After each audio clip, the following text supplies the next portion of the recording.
அதான் ரகசிய விசாரணை நடந்துட்டு இருக்குல்ல. விசாரணை நடக்குமா? நீ அமைச்சர் அவனை ரிசைன் பண்ண சொல்லு. அந்த அமைச்சர் வந்து ஒரு மெடிக்கல் டெஸ்ட் எடுத்து வெளியிட சொல்லு. அதுக்கு தானே வந்து விசாரணை நடக்குது. அது உண்மை.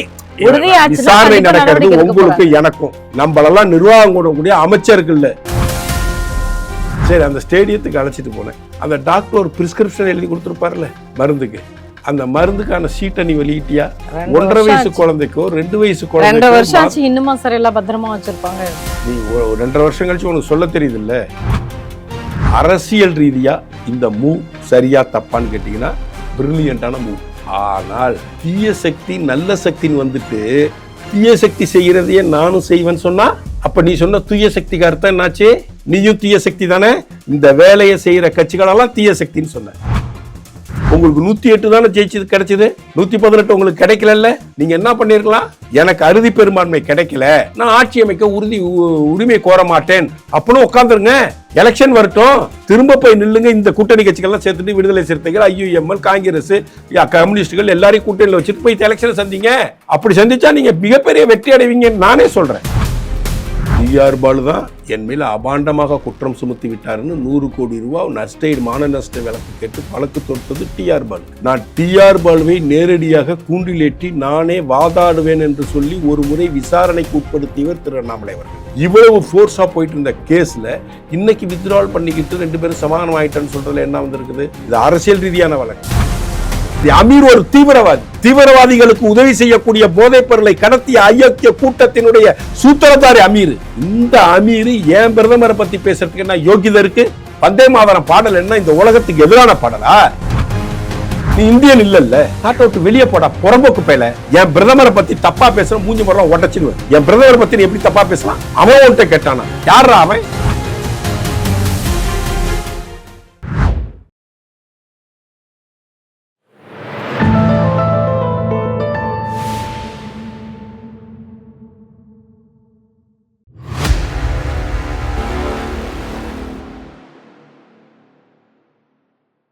தாமரை டிவி நேயர்களுக்கு அன்பான வணக்கம். இன்று மத நேர்காணலில் சிறப்பு விருந்தினர் தமிழக பாஜகவின் பிரச்சார பிரிவின் மாநில செயலாளர் ஆக்டர் ரவி அவர்கள் நம்முடன் இருந்திருக்கிறார். சார் வணக்கம். சார் வணக்கம்மா. இன்னைக்கு தாவேகா அரசினுடைய ஆட்சி, அதாவது 50 நாட்கள் நிறைவடைந்து விட்டது. இதுல முக்கியமாக IAS IPS ஆபீசர்களின் மாநாடு 2வது நாளாக நடந்து கொண்டிருக்கிறது. இதுல யாராக இருந்தாலும் போதை பழக்கம், கொலை, கொள்ளை இந்த மாதிரியான பிரச்சனைகளுக்கு தாவேகா ஆட்சி ஆளும் கட்சியாக இருந்தாலும் எந்த அதிகாரியாக இருந்தாலும் கண்டிப்பாக நடவடிக்கை எடுங்க அப்படின்னு சொல்லியிருக்காங்க. மாதம் ஒரு முறை வந்து அந்த ரிப்போர்ட்டையும் வந்து முதல்வர் கிட்ட வரணும் அப்படின்னு அவர் வந்து கண்டிஷன் போட்டிருக்கிறாரு. இதை நீங்க எப்படி பாக்குறீங்க? இதுக்கு முன்னாடி இருந்ததுக்கு ஜெயலலிதா அம்மையாரினுடைய ஆட்சி மாதிரியே இருக்குன்னு சொல்றாங்க. ஜெயலலிதாவோட ஆட்சி, கருணாநிதியோட ஆட்சி, அண்ணாதுரை ஆட்சி, காமராஜர் ஆட்சியெல்லாம் பேசிகிட்டு இருக்க முடியாது. இப்போ தான் வந்திருக்கிறாங்க. இதை போல் மீட்டிங் போட்டால் ஃபார்முலாக இதெல்லாம் பேசி தான் ஆகணும். யார் சிஎம்மாக உட்காந்தாலும் இதெல்லாம் சொல்ல தான் செய்வாங்க. நிர்வாகம் என்னங்கிறது தான் முக்கியம். இங்கே நிர்வாக ரீதியாக இவங்க எப்படி செட் பண்ணிட போகிறாங்க. இப்போ கூட ஒரு வீடியோ பார்த்தோம். கேவி குப்பம் எம்எல்ஏ போய் வனத்துறை இடத்தை ஆக்கிரமித்து ஒருத்தன் வீடு கட்டியிருக்கிறான். கோர்ட்டு ஆர்டர் ஆகிடுச்சு. வீட்டை இடித்து காலி பண்ண சொல்லி வனத்துறையிட்ட இடத்த ஒப்படைக்கணும்னு சொல்லி கோர்ட்டு ஆர்டர் ஆகிருக்கு. கோர்ட்டு ஆர்டரை ஆர்டிஓ வந்து கோட்டாட்சியர் வந்து கிளியர் பண்ணி கோர்ட்டு ஆர்டரை மதிச்சங்க ஒரு வேலை செய்கிறாங்க. மற்ற விஷயத்துக்கெல்லாம் நீங்கள் வந்து இவ்வளோ அர்ஜெண்ட்டாக வரமாட்டேங்கிறீங்க. இந்த விஷயத்துக்கு நீங்கள் அர்ஜெண்ட்டாக வச்சு வீடை இடிக்கிறீங்க. அவர் கோடிக்கணக்கில் லோனை போட்டு வீடு கட்டி வச்சுருக்காரு. இதுக்கு மட்டும் என்ன இவ்வளோ அர்ஜென்ட்டு? மற்ற விஷயம்னு இவர் ஏதோ பேசுகிறாரு. அந்த அம்மா கேட்குது, மற்ற விஷயம் எதுவாக இருந்தாலும் வாங்க சார் ஆஃபீஸ்க்கு வாங்க, கேளுங்க, நான் பதில் சொல்கிறேன் அப்படின்னு அந்த ஆடியோ சொல்கிறாங்க. இது போன்ற நிகழ்வுகளை கட்சிக்காரனை கண்ட்ரோல் பண்ணணும். கட்சிக்காரன் 10 பேர் போய் ஒரு ஸ்கூலில் நின்றுக்கிட்டு ஸ்கூலுக்குள்ளே போய் கட்சிக்காரன் ஆளுங்கட்சிக்காரன் வந்தால் ஸ்கூலில் நிர்வாகத்தில் பயப்பட தான் செய்வாங்க. அவங்க உள்ளே விட்றாங்க, போய் எங்கன்னுட்டு யார் முதலமைச்சர், யார் உங்களுக்கு அப்படி பிஞ்சு உள்ளத்தில் நாளைக்கு இன்னும் 5 வருஷம் கழிச்சு அவன் ஓட்டு போட தகுதியானவனா வருவாங்கிறதுக்காக அவன்கிட்ட போய் ஒரு பிரச்சாரம் பண்ணுறாங்க. இன்றைக்கி ஸ்கூலுக்குள்ளே போகிறதுக்கு தாவேகா கட்சிக்காரனுக்கு என்ன ரைட்ஸ் இருக்குது? இல்லை, அதுக்காக தானே நடவடிக்கை எடுக்க சொல்லியிருக்காரு முதல்வர். அதை தான்மா, இதெல்லாம் ஃபஸ்ட்டு கண்ட்ரோல் பண்ணுங்க. ஏன்னா ஆட்சி அதிகாரத்துக்கு வந்திருக்கீங்க, இன்னும் 100 நாள் கூட முடியல, இன்னும் 4 மாதம் முடியல. நீங்கள் செய்கிற விஷயங்கள், சில விஷயங்கள் நாங்கள் விமர்சனமும் செய்கிறோம். விமர்சனத்துக்கு மீறி உங்கள் கட்சிக்காரங்களை கண்ட்ரோல் பண்ணுங்கள். இப்போ சரத்துங்கிற ஒரு மினிஸ்டர் இருக்கார். அவர் என்ன மினிஸ்ட்ரியில் இருக்கார்? மனிதவள மேம்பாட்டுத்துறை அமைச்சர். மனித வளத்தை பெருக்கிறதுக்கும் மனித வளத்தை வந்து எப்படி யூட்டிலைஸ் பண்ணுங்கிறதுக்கும் மனித வளத்தை எப்படி பயன்படுத்துங்கிறது குறித்து மனிதர்களை பற்றிய ஒரு அமைச்சரவையில் அமைச்சராக இருக்கார். கரெக்டுங்களா? அவர் என்ன பண்ணுறாரு? அவர் பற்றிய வீடியோ என்ன வருது? போதைப் பொருளை வந்து நசுக்குனார்னு வருது. இவர் ஒரு வீடியோ கொடுக்குறாரு. மனைவி குழந்தைங்களை தூக்கி வச்சுட்டு ஒரு வீடியோ வெளியிடுறாரு. என் பிள்ளைக்கு உடம்பு சரியில்லை, அந்த பிள்ளைக்கு மாத்திரையை நுணுக்கி கொடுக்க சொன்னாங்க, அதனால் நாங்கள் அதை வச்சு நுணுக்குறோன்னு சொல்கிறாங்க. நீங்களோ நானோ கேமராமேன் தம்பி யாரோ வச்சும் ஃபோனு ஸ்க்ரீனில் வச்சு மாத்திரையை உடப்போமா? ரெண்டு விஷயம். ஒன்று, ஸ்க்ரீனில் வச்சு மாத்திரையை உடைச்சா டச்சு ஸ்க்ரீன் உடஞ்சி போயிடும். நீங்கள் ஸ்க்ராட்ச் கார்டு போட்டிருந்தாலும் உடஞ்சிடும். அந்த ஸ்க்ராட்ச் கார்டு கிராக் ஆச்சுன்னா உள்ளே அந்த பவுட்ரு உள்ளே போயிடும், உள்ளே போய் இடிச்சுக்கும். அப்போ உங்களுக்கு ஸ்க்ரீன் வேலை செய்யாது, டச்சு ஸ்க்ரீன் வேலை செய்யாது, ஃபோன் கண்டம் ஆகிடும். அது ஒரு விஷயம் இருக்குது. மாத்திரை கொஞ்சம் ஹார்ட் ஃபார்மில் இருக்கும். அதை நீங்கள் கிரெடிட் கார்டை வச்சோ டெபிட் கார்டை வச்சோ நுணுக்க முடியாது. எப்படி கிரெடிட் கார்டை வச்சு ஒரு மாத்திரையை நுணுக்க முடியும்? அப்போ போதைப்பொருள் யூஸ் பண்ணுறவங்க எந்த மெத்தடில் அந்த போதைப்பொருளை வந்து சமன்படுத்துவாங்களோ சரிப்படுத்துவாங்களோ அதே போலே செய்கிறார். ரெண்டாவது, குழந்தைகளுக்கு நம்ம மாத்திரை கொடுக்குறப்ப நம்ம யூஸ் பண்ணுற மொபைல் வந்து மோர் கண்டாமினேட்டட். ஒத்துக்கிறீங்களா? காதில் வச்சு பேசுவோம், கையால் நோண்டுவோம். அப்போ அந்த ஃபோன் ஸ்க்ரீன் வந்து எப்போதுமே கண்டாமினேட்டடாக தான் இருக்கும். அதில் வச்சு குழந்தைக்கு தர வேண்டிய மெடிசனை யாராச்சும் நுணுக்குவாங்களா? போதைப்பொருளை யூஸ் பண்ணுறவங்கள சில வீடியோஸ்லாம் பார்க்குறேன். இது சம்மந்தமாக சில உள்ளே போய் பார்த்தாக்கா போதைப்பொருள் யூஸ் பண்ணுறவன் எல்லாருமே ரூபா நோட்டை வச்சு தான் சக் பண்ணுறான். ஏன்னா ரூபா நோட்டு வந்து படம் மொடன்னு இருக்குமா, மொடன்னு இருக்கிற ரூபா நோட்டில் அந்த போதைப்பொருளை தள்ளிவிட்டுட்டு உள்ளே இழுத்துட்டாக்கா ஃபுல்லாக உள்ளே போயிடுமா. மற்றபடி பேப்பருக்கு பிறனா அதில் ஒட்டிக்கும். ரூபா நோட்னா அது வந்து பேப்பர் கிடையாது, அது ஒரு மாதிரியான பிளாஸ்டிக் மெட்டீரியல்ங்கிறதுனால அது ரூபா நோட்டில் ஈஸியாக போயிடும், ரொம்ப வேஸ்டேஜ் கம்மியாக இருக்கும். அதனால தான் ஃப்ரெஷ்ஷான ரூபா நோட்டை தான் அவனை பயன்படுத்துவானுவோம் அப்படின்லாம் பல வீடியோக்கள் நான் சர்ச் பண்ணி பார்த்தேன். ஸோ இப்படிப்பட்ட ரூபா நோட்டு 500 நோட்டு ஒன்று கையில் வச்சுருக்காரு. செல்ஃபோன் ஸ்க்ரீனில் வந்து நுணுக்குறாரு, அதை பவுட்ரு பண்ணுறாரு. பவுட்ரு சின்னதாக கட்டி பிடிச்சிருக்கும், உருண்டையாக இருக்கலாம். அதை அதில் கிரெடிட் கார்டை வச்சோ டெபிட் கார்டை வச்சோ டச் பண்ணோம்னா அது வந்து பவுட்ரு ஃபார்முக்கு வரும். மாத்திரையை செய்ய முடியாதுல்ல, மாத்திரை ஹார்டாக இருக்கும்ல, அதுக்கு அடிக்கணும். கிரெடிட் கார்டில் அதை அடித்து உடைக்க முடியாது. சரி, வீடியோ வெளியிட்டார்ல அந்த அமைச்சர். அந்த வீடியோவில் இங்கே பாருங்கள், இத்தனாம் தேதி நான் வந்து ஸ்டேடியத்துக்கு போனேன், அப்போ என் குழந்தைக்கு உடம்பு சரியில்லை. அவர் சொல்கிற காலகட்டத்தை எல்லாத்தையும் ஆய்வு நடத்தி பார்த்தா அந்த பிள்ளைக்கு ஒரு 3 மாதம் 4 மாதம் 1.5 வயசுக்குள்ளே குழந்தையாக இருக்கலாம். அவர் சொல்கிற காலம் எல்லாத்தையும் கால்குலேட் 1 வயசு குழந்தையாக இருக்கலாம். 1 வயசு குழந்தைய டாக்டர்கிட்ட அழைச்சிட்டு போய் டாக்டர் மருந்து கொடுக்க சொல்லி பரிந்துரை செஞ்ச அந்த குழந்தைய யாராச்சும் இவ்வளவு க்ரௌடு வரக்கூடிய லட்சக்கணக்கான க்ரௌடு வரக்கூடிய ஒரு ஸ்டேடியத்துக்கு அழைச்சிட்டு போவாங்களா? Point number 1. சரி, அந்த ஸ்டேடியத்துக்கு அழைச்சிட்டு போனேன். அந்த டாக்டர் ஒரு ப்ரிஸ்கிரிப்ஷன் எழுதி கொடுத்துருப்பார்ல மருந்துக்கு, அந்த மருந்துக்கான சீட்டை நீ வெளியிட்டியா? 1.5 வயசு குழந்தைக்கோ 2 வயசு குழந்தைக்கோ இன்னுமா சரியெல்லாம் பத்திரமா வச்சுருப்பாங்க. நீ 2.5 வருஷம் கழிச்சு உனக்கு சொல்ல தெரியுதுல்ல, ஒரு குழந்தையோட ரெக்கார்டு தானே அது, குழந்தையோட ஹிஸ்ட்ரி, மெடிக்கல் ஹிஸ்ட்ரி தானே. அதனால காப்பாற்றினா இந்த டாக்டர்கிட்ட போகணுன்னு சொல்லுங்கள். இந்த டாக்டர்கிட்ட போனேன், இந்த டாக்டர் இப்போ எனக்கு மருந்து கொள்ளி கொடுத்தாரு, இந்த மாத்திரையை நான் நுணுக்கி கொடுத்தேன், அவரோட டாக்டரே வந்து சொல்லியிருந்தாரு, நான் தான் அந்த டேப்லெட் கொடுத்தேன், பாராசிட்டமாலை கொடுத்தேன், ஆன்டிபயோட்டிக் கொடுத்தேன், இந்த டேப்லெட்டு. ஆமாம், டாக்டரை போய் பிடிச்சி பேச வைக்கலாம். நீங்கள் மினிஸ்டர் இல்லை, அவர் இன்னைக்கு மினிஸ்டர்மா தன் அதிகாரத்தை பயன்படுத்த முடியும். நீ செஞ்ச முறை மெத்தட் எந்த மெத்தடில் பண்ண வீடியோ எடுக்கிறேன் என்ன காமிச்சிடாதீங்கன்னு அந்த லேடி குரல் கேட்குது. மாத்திரை நுணுக்கிறதுக்கு அந்த லேடிக்கு மூஞ்சி தெரிஞ்சிட்டான்னா, மாத்திரை தான் நுணுக்கிறாரு, ஏன் மூஞ்சி தெரியவனா அந்த பொம்பளை ஏன் சொல்லுது? அதே போல இதே போல குற்றச்சாட்டுகள் வர்றப்ப நீங்க உடனே திமுக ஆட்சியில ஜாபர் சாதிக்குன்னு போக கூடாது. அதனாலதான் ஒரு தண்டனை கொடுத்து வீட்டுல உட்கார வச்சாச்சு. நீங்க தூய்மையான ஆட்சி தருவன்னு சொல்லிட்டு வந்திருக்கிறீங்க. உங்களுக்கு தூய்மையான ஆட்சி வேணும்னா உங்க அமைச்சரவையில் இருக்கக்கூடிய முக்கிய அமைச்சர், முக்கிய இலாக்காவை கவனிக்கக்கூடிய அமைச்சர் மீது போதைப் பொருள் பயன்படுத்தலாம் என்கின்ற குற்றச்சாட்டு ஃபார்ம் ஆயிருக்குது.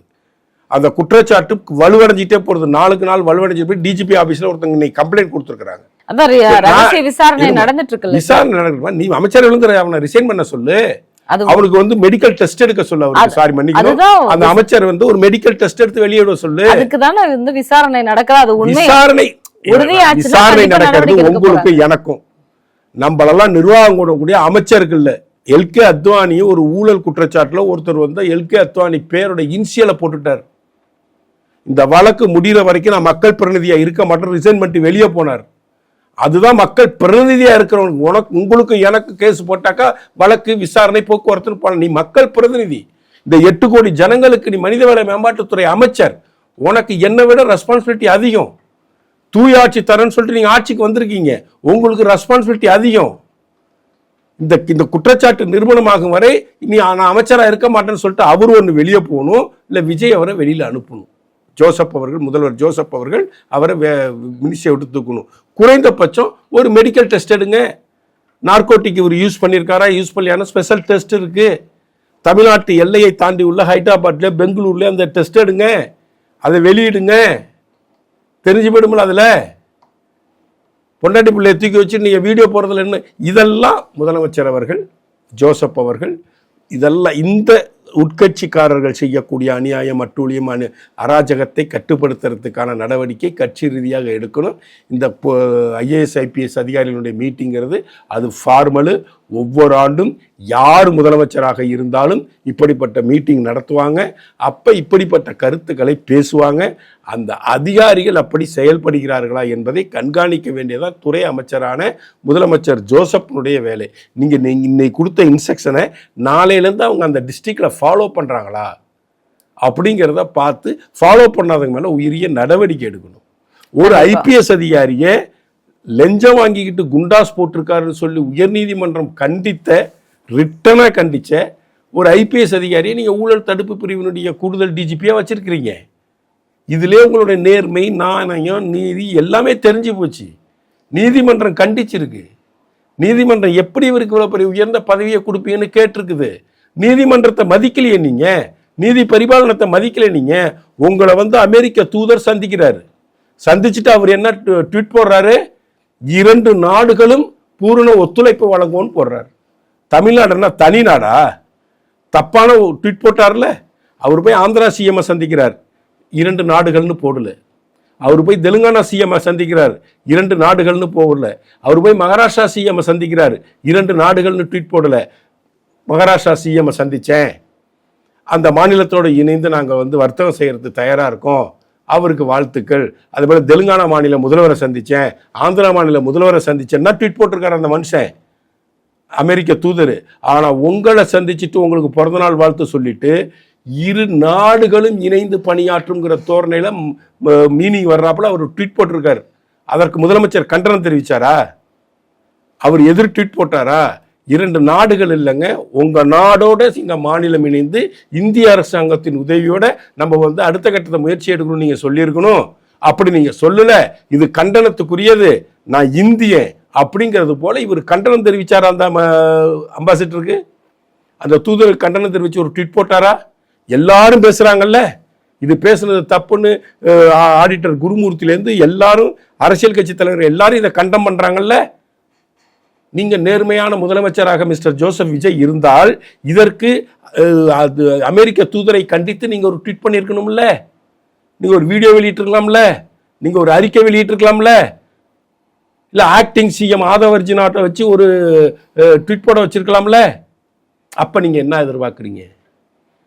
அப்போ உங்களுக்கு என்னவா அமெரிக்கா உங்களை ஆட்டி படைக்க முயற்சி பண்ணுகிறது? இதெல்லாம் நாங்கள் இக்கனை வச்சு பார்ப்போம்ல. அதற்கு நீங்கள் கண்டனம் தெரிவிச்சிருக்கணும். சும்மா நான் ஐபிஎஸ் மீட்டிங் போட்டேன், ஐஏஎஸ் மீட்டிங் போட்டேன், அதை செய்யுங்கன்னு சொன்னார், இதை செய்யுங்கன்னு சொன்னார், அதை பற்றி எங்கள் கருத்து என்னன்னு கேட்டால் அது எப்போதும் நார்மலாக நடக்கிற விஷயம், அதுதான் கருத்து. இதே போன்ற விஷயங்களில் முதலமைச்சர் ஜோசப் அவர்கள் கவனம் செலுத்த வேணுமாய் தாழ்மையுடன் அவர்கிட்ட கேட்டுக்கிறேன். கண்டிப்பா சார். இன்னைக்கு வந்து 16 தொகுதிகளுக்கு இடைத்தேர்தல் நடத்த தாவேகா வந்து ஒரு பிளான் வந்து போட்டிருக்காங்க அப்படிங்கிற ஒரு செய்திகள் இன்னைக்கு வெளியாயிருக்கு. இதுக்கு உதயநிதி ஒரு விஷயத்தையும் வந்து சொல்லியிருக்கிறாரு. வாஷிங் மிஷின் வந்து அரசியலை தாவேகா அரசு செய்கிறது அப்படின்னு, சோஃபா மாடல் போயிட்டு வாஷிங் மிஷின் அரசியலை செய்துன்னு அவர் வந்து ஒரு கண்டனத்தை தெரிவிச்சிருக்கிறாரு. உதயநிதியினுடைய கருத்தை எப்படி பாக்குறீங்க? இதை பற்றி கண்டனம் தெரிவிப்பதற்கான எந்த விதமான தார்மீக அருகதையும் எதிர்க்கட்சி தலைவர் திரு உதயநிதி ஸ்டாலினுக்கு கிடையாது. ஆனால் அதை விமர்சனம் செய்வதற்குரிய அனைத்து தமிழ்நாட்டு மக்களுக்கும் உரிமை இருக்கு. தமிழ்நாட்டு மக்கள் அனைவருக்கும் உரிமை இருக்கு. நீங்க செஞ்சதை தான் அவங்க செய்யறாங்க. நீங்க தான் போட்டு காமிச்சிங்க ரோடு. இதுல ஒரு விஷயம் தெரிஞ்சுக்கமா, அரசியல் ரீதியா இந்த மூவ் சரியா தப்பான்னு கேட்டீங்கன்னா பிரில்லியண்டான மூவ். ஆனால் தீய சக்தி நல்ல சக்தின்னு வந்துட்டு தீய சக்தி செய்யறதையே நானும் செய்வேன்னு சொன்னா, அப்ப நீ சொன்ன தூய சக்திக்கு அர்த்தம் என்னாச்சு? அப்ப நீ தூய சக்தின்னு சொல்லி மக்கள்கிட்ட வாக்கு வாங்க, நீ பொய் சொல்லி தானே வாங்கின? நீ பொய் சொல்லி தானே இப்போ ஆட்சி கட்டில வந்து உட்காந்துருக்கிற? நீயும் தீய சக்தி தானே. இந்த வேலையை செய்யற கட்சிகளெல்லாம் தீய சக்தின்னு சொன்ன. நான் இப்படிலாம் செய்ய மாட்டேன், நான் தூய சக்தின்னு சொன்னேன். தூய சக்தி செய்யற வேலையா இது? யாரு? திருமாவளவன் கட்சி, விடுதலை சிறுத்தைகள் கட்சி தனிச்சு நின்று 1% ஓட்டு வாங்கிடுவாங்களா? இல்லை ஒரு எம்எல்ஏ ஜெயிச்சிருவாங்களா? கம்யூனிஸ்டுகள் 2 கட்சிகளும் தனியாக போட்டியிட்டு எத்தனை தொகுதியில் ஜெயிச்சிருவாங்க? திமுக காரன், திமுக அடிப்படை தொண்டன், நீ யாரை தீய சக்தி என்று குற்றம் சாட்டினாயோ அந்த திமுகவின் அடிப்படை உறுப்பினர் ஓட்டு போடாம இந்த கம்யூனிஸ்டுகளும், இந்த விடுதலை சிறுத்தைகளும், இந்த ஐயுஎம்எல் கட்சி எம்எல்ஏக்களும், இந்த காங்கிரஸ் கட்சியுடைய 5 எம்எல்ஏக்களும் வெற்றி பெற்றிருப்பார்களா? இதை ஜோசப் அவர்களால் வந்து வெளிப்படையாக பேச முடியுமா?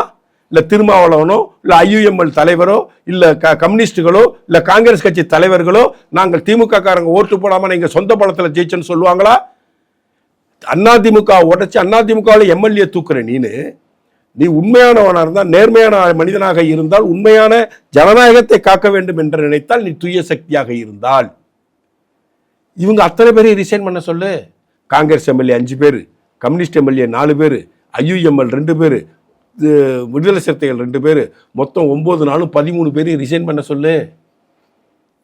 ரிசைன் பண்ணிட்டு எலெக்ஷனை சந்திக்க சொல்லு. ஜெயிச்சு வரட்டும், உன் தயவில் ஜெயிச்சு வரட்டும். அப்ப நீங்க தீய சக்தி. யார் எந்த கட்சியோட பலத்தை, எந்த கட்சியை நீங்க தீய சக்தி என்று விமர்சனம் செய்தீர்களோ அந்த கட்சியோட கூட்டணி இருந்துட்டு, அந்த கட்சி தொண்டர்களின் உழைப்பால் வெற்றி பெற்றுட்டு, அந்த கட்சிக்காக வாக்களித்த வாக்காளர்களின் வாக்குகளை பெற்று வெற்றி பெற்று வந்தவங்களை நீ சோபாவை அனுப்பி கோடி கோடியா கொடுத்து நீ கூட்டணிக்குள்ள சேர்த்துப்ப. நீ தீய சக்தி, நான் நல்லாட்சியை வழங்குவேன், நான் ஊழலற்ற ஆட்சியை வழங்குவேன் சொன்னாக்கா யாரு நம்புவா? எப்படி நம்ப முடியும்? நீயும் சராசரியான கீழ்த்தரமான அரசியல் செய்யக்கூடிய அரசியல் சக்தி தான். தூய சக்தி என்பது பிம்பம், தூய சக்தி என்பது பொய். தூய சக்தி வந்து தீய சக்தியாக, மகா தீய சக்தியாக மாறிவிட்டது என்பதுதான் உண்மை. உங்க மனசுக்குள்ள வஞ்சகமும் உங்க மனசுக்குள்ள தீய எண்ணங்களும் இருக்கிறதுனால தான் இப்படி செஞ்சிருக்கீங்க. உங்களுக்கு 108 தானே ஜெயிச்சது கிடைச்சது, 118 உங்களுக்கு கிடைக்கல. நீங்க என்ன பண்ணிருக்கலாம்? எனக்கு அறுதி பெரும்பான்மை கிடைக்கல, நான் ஆட்சி அமைக்க உரிமை கோர மாட்டேன் அப்படின்னு உட்காந்துருங்க. எலெக்ஷன் வரட்டும், திரும்ப போய் நில்லுங்க. இந்த கூட்டணி கட்சிகள்லாம் சேர்த்துட்டு விடுதலை சிறுத்தைகள், ஐயுஎம்எல், காங்கிரஸ், கம்யூனிஸ்டுகள் எல்லாரையும் கூட்டணியில் வச்சுட்டு போய் எலெக்ஷனை சந்திங்க. அப்படி சந்திச்சா நீங்க மிகப்பெரிய வெற்றி அடைவீங்க. நான் சொல்றேன் அப்படி ஒரு கூட்டணியை வச்சுக்கிட்டு நீங்க போனீங்கன்னா 170 இருந்து 180 சீட்டு தாவேகா கூட்டணி ஜெயிக்கும். அப்படி ஜெயிச்சு திரும்ப ஆட்சிக்கு வாங்க. நீங்க யாரை தீய சக்தி என்று குற்றம் சாட்டினீர்களோ அந்த தீய சக்தியை சார்ந்தவர்களின் கட்சியில் கூட்டணியில் இருந்து 4ஆம் தேதி வரைக்கும் அந்த கூட்டணி, 5ஆம் தேதி காலம் வரை காங்கிரஸ்காரன் ஓடிவிட்டான். அதுக்கப்புறம் ஒருத்தனா சோபாவை அனுப்பி நீங்க வாங்குனீங்க. திருமாவளவன் சொல்றாரு, நான் சோபா புக் பண்ணியிருந்தேன், அந்த சோபா தான் வந்துச்சு, சோபா புக் பண்ண ரிசிப்டை கொடு. ஐயுஎம்எல் தலைவர் சொல்றாரு, நாங்க சோபா வந்து ரிப்பேருக்கு அனுப்பியிருந்தோம், அது வந்துச்சு. பிரச்சனை ஆனதுக்கு அப்புறம் தானே பேசுறாங்க. எந்த கடையில் ரிப்பேருக்கு அனுப்புனேன், யாரு உங்க சோபாவெல்லாம் ரிப்பேர் பண்ணி கொடுத்தது, வெளியிடு. பிரச்சனை ஆயிடுச்சு இல்ல, சோபா மூலியமா பணம் கைமாறி இருக்குங்கிறதான குற்றச்சாட்டு. அதை நிரூபிக்கணும்னா இந்த கடையில் இந்த சோபா ரிப்பேர் ஆள்கிட்ட நான் சோபாவை அனுப்பி ரிப்பேர் பண்ணேன்னு சொல்லு. நான் இந்த கடையில் இத்தனாம் தேதி இவ்வளோ ரூபா அட்வான்ஸ் கொடுத்து நான் சோபாவை புக் பண்ணேன்னு அந்த அட்வான்ஸ் ரிசிப்டை வெளியிடு. திரும்பவும் சொல்கிறேன், அரசியல் ரீதியாக இது மிக பிரில்லியண்டான மூவ். ஆனால் நான் தூய சக்தி, நான் நல்லாட்சியை தருவேன், நான் உங்களெல்லாம் தான் ஆட்சி தருவேன் அப்படின்னு நான் மக்கள்கிட்ட நம்பிக்கை விதைச்சு நான் மாற்று சக்தியாக இருப்பேன்னு சொல்லிட்டு வந்தேன். நீ மாற்று சக்தி இல்லை, நீயும் ஏமாற்றும் சக்தி தான், நீயும் தீய சக்தி தான் என்பதை மாண்புமிகு முதலமைச்சர் ஜோசப் விஜய் நிரூபிச்சிருக்கிறார். இன்னைக்கு வந்து பாத்தீங்கன்னா டிஎம்கே ஃபைல்ஸ் அப்படின்னு சொல்லிட்டு தமிழக பாஜகவினுடைய முன்னாள் மாநில தலைவராக இருந்த தற்பொழுது வி த லீடர்ஸினுடைய தலைவர் அண்ணாமலை அவர்கள் வந்து தொடுத்திருந்த ஒரு வழக்கு டிஆர் பாலு மேல. இந்த வழக்குல வந்து பாத்தீங்கன்னா இன்னைக்கு 2 பேரும் வந்து சமாதானமாயிருக்காங்க. 100 கோடி வந்து அவர் வந்து அண்ணாமலை கிட்ட வந்து கேட்டிருந்தாரு. ஆனா இன்னைக்கு வந்து 2 பேருமே சமாதானமாயி அந்த வழக்கு டிஆர் பாலு அவர்கள் வந்து வாபஸ் வாங்கிட்டாங்க. இதுக்கு என்ன காரணம்? ஏன்னா டிஎம்கே ஃபைல்ஸ் அப்படிங்கிற ஒரு பெரிய ஒரு விஷயத்த கொண்டு வந்து அமைச்சர்கள் எல்லாருமே வந்து ஒரு அண்ணாமலையை பார்த்தாவே வந்து பயந்துட்டு இருந்தாங்க. ஆனா இன்னைக்கு இப்படி ஒரு சமாதானம் அப்படிங்கும் பொழுது வந்து பாத்தீங்கன்னா அடுத்தடுத்து வரக்கூடிய அமைச்சர்கள் மேல இருக்கக்கூடிய நடவடிக்கைகள் அப்படிங்கிறது வந்து காணாமல் போயிடும் இல்லையா? ஏன் காம்ப்ரமைஸ் ஆனோம் அப்படிங்கிறதுக்கான விளக்கத்தை திரு அண்ணாமலை அவர்களும் திரு டிஆர் பாலும் வெளியில சொல்லணும். டிஆர் பாலு தான் என் மேல அபாண்டமாக குற்றம் சுமத்தி விட்டாருன்னு 100 கோடி ரூபாய் நஷ்டஈடு மான நஷ்ட வழக்கு கேட்டு வழக்கு தொடுத்தது டிஆர் பாலு. நான் டிஆர் பாலுவை நேரடியாக கூண்டிலேற்றி நானே வாதாடுவேன் என்று சொல்லி ஒரு முறை விசாரணைக்கு உட்படுத்தியவர் திரு அண்ணாமலை அவர்கள். இவ்வளவு ஃபோர்ஸா போயிட்டு இருந்த கேஸ்ல இன்னைக்கு வித்ட்ரால் பண்ணிக்கிட்டு 2 பேரும் சமாதானம் ஆயிட்டேன்னு சொல்றதுல என்ன வந்திருக்குது? இது அரசியல் ரீதியான வழக்கு. நிச்சயமா இது அரசியல் ரீதியாக டிஆர் பாலு என்கின்ற ஒரு தனி மனிதன் அமைச்சரான பிறகு கோடி கோடியாக கொள்ளையடித்தார் என்பது வழக்கு. அதனுடைய அந்த வழக்கினுடைய அடி நாதமே அதுதான். அதை தான் டிஎம்கே ஃபைலில் திரு அண்ணாமலை அவர்கள் வெளியிட்டார்கள். அந்த வெளியிட்டதன் அடிப்படையில் தான் அவர் வழக்கு போட்டார். அப்போ அதில் போய் ஒரு காம்ப்ரமைஸ் அப்படிங்கிறத என்னால் ஏற்றுக்கொள்ளவும் முடியவில்லை, என்னால் ஜீரணிக்கவும் முடியவில்லை. திரு அண்ணாமலை அவர்கள் இதற்கான பதிலை உடனடியாக தமிழக மக்களுக்கு சொல்ல வேண்டிய கடமைக்கு உள்ளானவர். ஏனென்றால் நான் தனி இயக்கம் கண்டு தனியாக ஒரு மாற்றத்தை தரப்போகிறேன். மாறுவோம் மாற்றுவோம் என்கின்ற ஸ்லோகனை கொடுத்திருக்கிற திரு அண்ணாமலை அவர்கள், நீங்கள் எதில் மாறினீர்கள், எதை மாற்றினீர்கள், எப்படி சமாதானம் அடைந்தீர்கள் என்ற விபரத்தை திரு அண்ணாமலை அவர்கள் வெளியில் சொல்ல வேண்டுமை தாழ்மையுடன் கேட்டுக்கிறேன். சரி, இன்னைக்கு வந்து பாத்தீங்க அப்படின்னா சட்டசபையில வந்தே மாதரம் 2 முறை பாடப்பட்டது. இதுக்கு வந்து அமீர் அவர்கள் வந்து அவருடைய பேச்சே வந்து சர்ச்சைக்குள்ளாகி இருந்தது. ஏன் வந்து வந்தே மாதரம் பாடலை வந்து 2 முறை பாடக்கூடாதா? அது வந்து இப்போ நம்ம வந்து தேசிய கீதத்தை வந்து முதலாவதாக பாடக்கூடாது, இறுதியாக தான் பாட வேண்டும் அப்படின்னு திமுக ஒரு சர்ச்சையை வந்து கிளப்பி இருந்தது. ஆனா இப்போ அமீர் அவர்களும் வந்து இதே போல வந்து ஒரு சர்ச்சையை வந்து ஏற்படுத்தியிருக்கிறார், பேசியிருக்கிறார். எப்படி பாக்குறீங்க? யார் அவன் அமீர்? போத பொருள் கடத்தின அயோக்கிய ராஸ்களோட சேர்ந்து படம் எடுத்த திருட்டு அயோக்கிய ரவுடி பையன். அவன் சொல்றான் பிரதமரை பார்த்தா அவன் உன்னை கேட்டானா, அவன் உன்கிட்ட சொன்னானா, நீ ஏன் அவன் சொன்னதை கேட்கிற அப்படின்னு பேசுற? போத மாஃபியாவோட சேர்ந்துட்டு போத பொருளை கடத்தி அவனோட சேர்ந்து பிசினஸ் பண்ணிக்கிட்டு அவனோட சேர்ந்து கொள்ளை அடிச்சு கூத்து அடிச்சுட்டு அவன் காசுல ஆபீஸ் ரன் பண்ணிக்கிட்டு அவன் காசுல சினிமா எடுத்துக்கிட்டு அவன் காசுல சோறு தின்னுக்கிட்டு போத பொருள் கடத்தனோட சேர்ந்து கூட்டாளியாக இருந்த நீனு ஐயோக்கிய ராஸ்கல் நீனு. நீ தீவிரவாதிகள் தான் போதைப் பொருள் கடத்தின உலகம் ஃபுல்லா அந்த நெட்வொர்க்கை நீங்க ஆய்வு பண்ணீங்கன்னா போதைப் பொருள் கடத்துறதுடைய நெட்வொர்க்கோட எண்ட் ரிசல்ட் அந்த ஃபண்டு தீவிரவாதிகளுக்கு போகும். அந்த ஃபண்டு 5000 கோடி சம்பாதிக்கிறான், 5000 கோடி ஜாபர் சாதிக்கு கிடையாது. அந்த 5000 கோடியில் ஒரு சட்ட நம்பர் தீவிரவாதிகளுக்கு தான் போகுது. அப்ப நீ ஒரு தீவிரவாதி, அமீர் ஒரு தீவிரவாதி. தீவிரவாதிகளுக்கு உதவி செய்யக்கூடிய போதைப் பொருளை கடத்திய அயோக்கிய கூட்டத்தினுடைய சூத்திரதாரி அமீர். இந்த அமீர் ஏன் பிரதமரை பத்தி பேசுறதுக்கு என்ன யோகிதை இருக்கு? வந்தே மாதரம் பாடல் என்ன இந்த உலகத்துக்கு எதிரான பாடலா? இல்ல ஜனகணமன என்ன இந்த தேசத்திற்கு எதிரான பாடலா? நீ இந்த தேசத்துக்கு எதிராக பேசிக்கிட்டே இருக்க. அப்படிதான் துரந்தர் படம் ரிலீஸ் ஆனப்ப இந்த அயோக்கியம் கேட்டான், அவனா நம்ம நாட்டு உளவாளி அங்க போய் செஞ்ச சாதனையெல்லாம் படமா எடுக்கிறீங்களே, கொண்டாடுறீங்களே, அப்ப பாகிஸ்தான் உளவாளி இங்க வந்து பார்த்தாக்க மட்டும் அவனை குற்றவாளிங்கிறீங்களே. ஆமா, குற்றவாளி தான். எந்த நாட்டின் மீது உளவாளிகளை ஏவல? அது இன்னைக்கு நேத்தி பிரச்சனையா? உலகம் தோன்றியதிலிருந்து ராஜ்யங்கள் அமைக்கப்பட்டதிலிருந்து உளவாளிகளின் செயல் இருந்து கொண்டே தான் இருக்கும். நம்ம உளவாளி போய் எங்க சாதிச்சதை நாங்க படமா காட்டுறோம். உனக்கேண்டா எரியுது அயோக்கிய ராஸ்கல் திருட்டு பேல. மிருகங்களோட உடலுறவு கொள்றதுக்கு தப்பு இல்லைன்னு சொன்ன அயோக்கியன்டா நீனு. அவன் யாரு? அவன் ஆன்டி எலிமெண்ட், அவன் ஆன்டி இந்தியன். அவன் என்னைக்காச்சும் இந்தியாவுக்கு ஆதரவா பேசியிருக்கானா?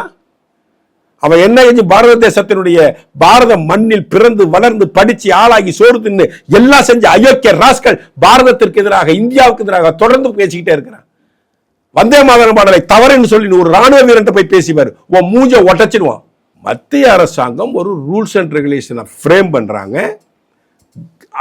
ஜனாதிபதி, கவர்னர், பிரதமர் கலந்து கொள்ளக்கூடிய விழாக்களில், அரசு விழாக்களில் முதலில் வந்தே மாதரம் பாடப்பட வேண்டும்.